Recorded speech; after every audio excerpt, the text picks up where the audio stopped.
I am here to introduce Shawn Marie Turi.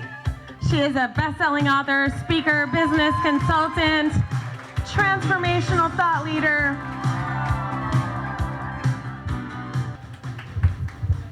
Hi, everyone. Hi. Trisha, I loved so much what you were sharing.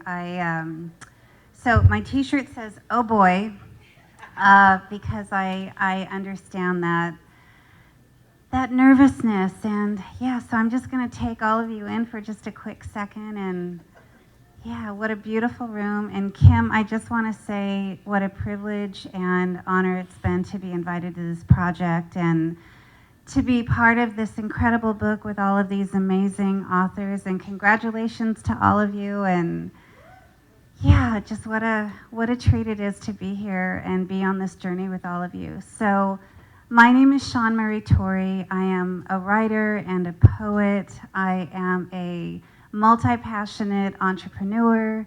I had my very first business in 1984, so I've been around for a long time. I'm a business strategist. I host retreats and workshops for amazing, creative, passionate women. I also have a cat and kitten rescue, and I have an apparel company. So like many of you, I am a very busy girl. And I just want to also say that I'm really an introvert who often gets mistaken as an extrovert. So can I just see, by show of hands, my introverts in the room? Thank you. Thank you, and welcome. I know that, big events like this aren't necessarily our jam. So anyway, welcome everybody, and thank you so much for showing up for everybody tonight. I'm going to start off by sharing a quote by Brene Brown, and she says, "Courage starts with showing up and letting yourself be seen." So much like Trisha was sharing, I didn't know that I would make it to this stage tonight, but thanks to Kim and all of her love and encouragement, and really just her being such a champion for me and the work that I do in the world, just putting myself out there has been really challenging. I didn't announce to anybody that I was in this book, that I was going to be speaking tonight until Thursday, and got some of the most beautiful messages that I was so grateful for. And I know that I'm not alone in that. And I want to tell you a little bit about my chapter in this gorgeous book. My chapter is called The Paradox of Happiness.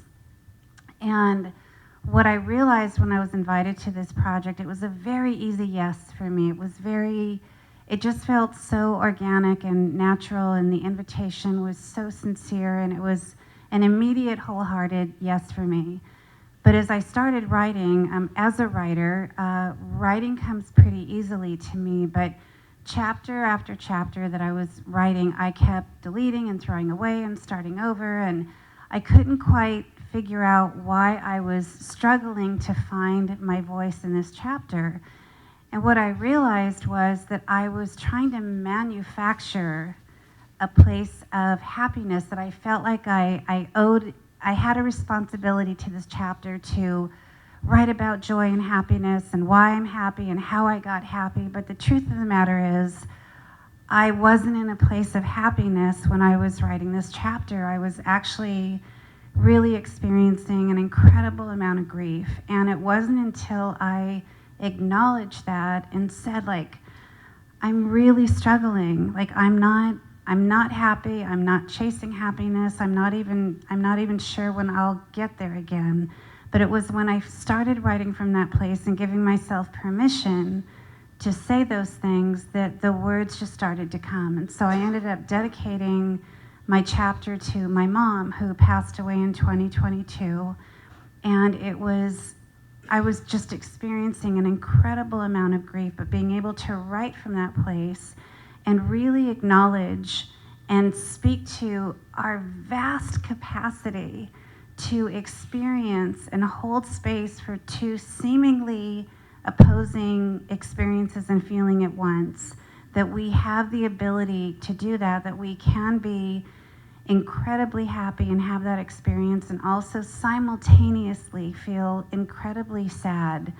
And I was so relieved to land in that place and to give myself permission to speak truth to the fact that I'm not always happy, and I don't think I'm alone in that.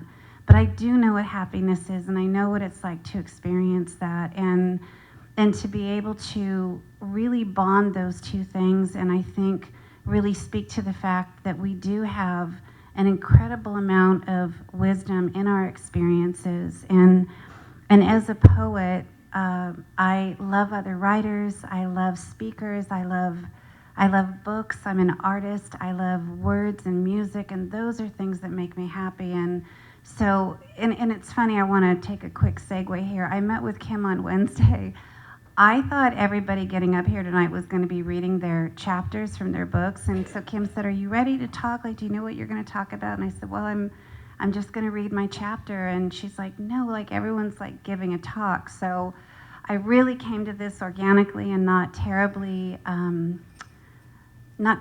connected to or married to like what I was supposed to say tonight, since I thought that I was just going to be reading my chapter. So I thought what I would do is share with you the words of some of my other favorite writers and poets, because I think it really speaks to not only our book and this beautiful theme about healing our mind, body, and soul, but specifically to my chapter.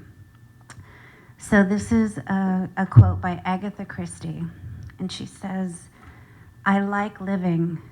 I have sometimes been wildly, despairingly, actively, acutely miserable, racked with sorrow, but through it all, I still know quite certainly that just to be alive is a grand thing."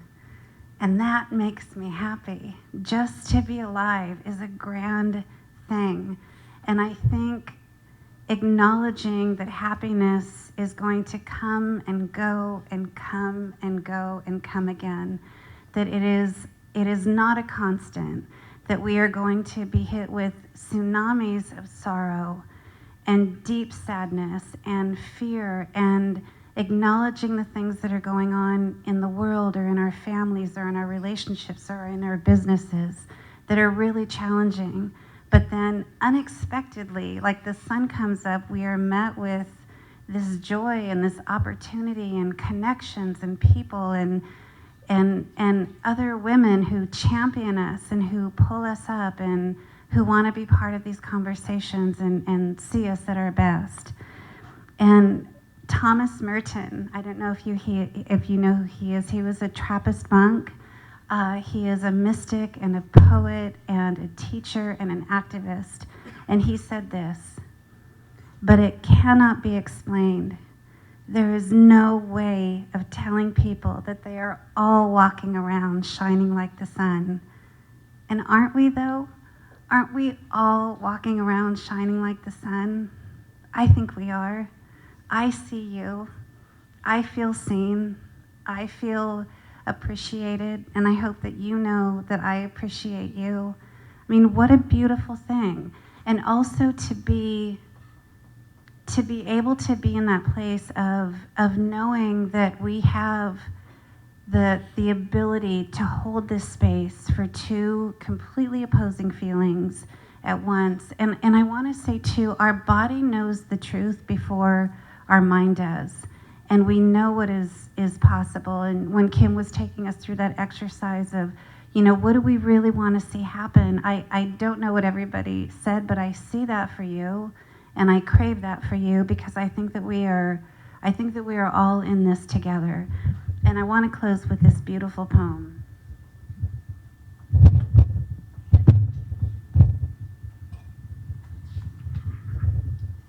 And I want to say too, before I read this, as a business strategist and somebody who hosts events for women and retreats and workshops, and those of us in the room who have a desire to empower other people, I don't think that we are empowering anybody if we're not telling the truth. And I've heard so many authors tonight, best-selling authors, congratulations again, speak the truth. And so if we want to empower people, I think that we owe it to them and to ourselves to speak the truth. So this is by Mary Oliver. "You do not have to be good. You do not have to walk on your knees for 100 miles through the desert, repenting. You only have to let the soft animal of your body love what it loves. Tell me about despair, yours, and I will tell you mine. Meanwhile, the world goes on. Meanwhile, the sun and the deer and the clear pebbles of the rain are moving across the landscapes, the mountains, and the rivers. Meanwhile, the wild geese, high in the clear blue air, are heading home again. Whoever you are, no matter how lonely, the world offers itself to your imagination. It calls to you, like the wild geese, harsh and exciting, over and over and over, announcing your place in the family of things. I dedicated my chapter to my mom, who I lost in 2022, and I hope for those of you that get to read it, I hope that it is of service to you. I hope that the whole book moves you and inspires you to continue to heal through becoming happy, your mind, body, and soul. Thank you so much, and thank you, Kim.